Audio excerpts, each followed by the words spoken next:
Cette fois, c'est la guerre. C'est la une qu'a choisi ce journal samedi matin. Ce mot fait peur. Alors, pourquoi l'avoir choisi? En fait, ce qui s'est passé à Paris dans la nuit de vendredi à samedi ressemble vraiment à la guerre. Des hommes armés, des terroristes islamistes, ont tiré sur des gens sur des terrasses de café, comme ça, juste pour les tuer. D'autres se sont fait exploser avec des bombes près du Stade de France où avait lieu le match amical France-Allemagne, eux aussi, juste pour blesser ou tuer.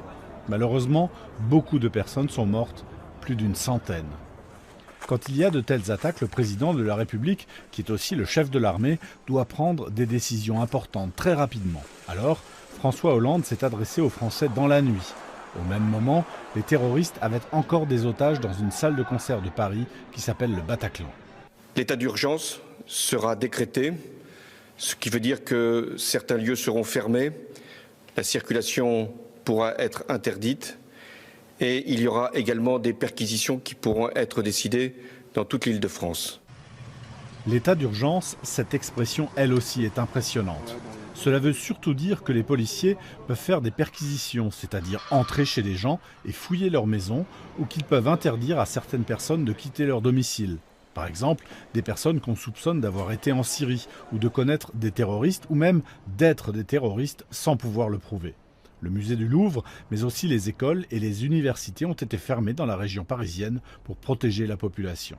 Ces attentats ont été commandés par l'organisation Daesh, qu'on appelle aussi État islamique. La France est en guerre contre cette organisation en Syrie. Les États-Unis sont nos alliés là-bas, alors le président Barack Obama a voulu montrer sa solidarité avec notre pays.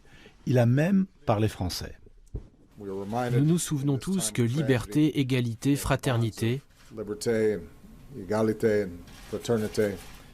sont en ce moment des valeurs que nous partageons avec les Français. En disant cela, le président Obama nous rappelle que liberté, égalité, fraternité, ce ne sont pas juste des mots. C'est à cause de ce qu'ils représentent que les terroristes islamistes nous attaquent. Ils ne veulent pas la liberté, encore moins l'égalité, entre les hommes et les femmes par exemple, et ils ont bien montré qu'ils se fichent de la fraternité. Alors, pour leur montrer qu'ils ne peuvent pas gagner, nous ne devons surtout pas oublier notre devise.